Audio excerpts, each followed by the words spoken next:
After Aunt May was shot by a sniper sent by the Kingpin himself, Peter and MJ immediately rushed her to the hospital. And after talking with the doctor, Peter struggles with the reality that without proper medical insurance, May will be placed in the hospital's welfare wing.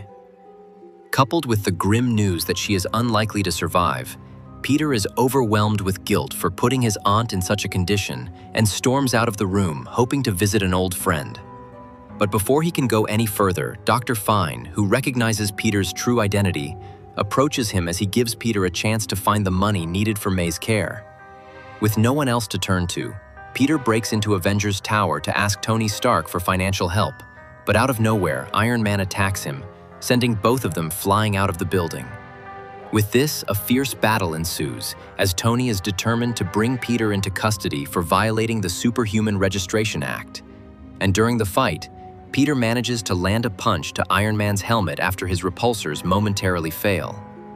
Frustrated, Tony charges a powerful laser beam to restrain Peter, but Peter counters by unleashing a fury of webbing that temporarily incapacitates him.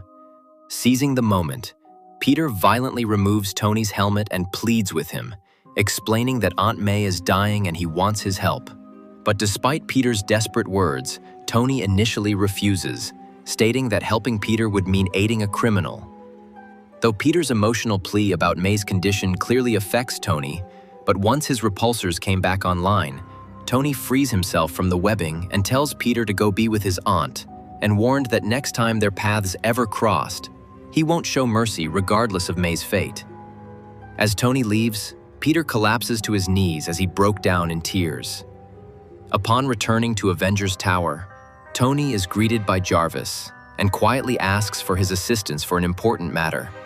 And just moments later, Jarvis visits the hospital to ensure that May receives full medical care. However, Dr. Fine informs Peter that May's condition is terminal and that any treatment they provide will only ease her suffering, not save her. Refusing to let his aunt die without a fight, Peter kisses Mary Jane goodbye and swings off into the night to find someone who has the power to save Aunt May's life.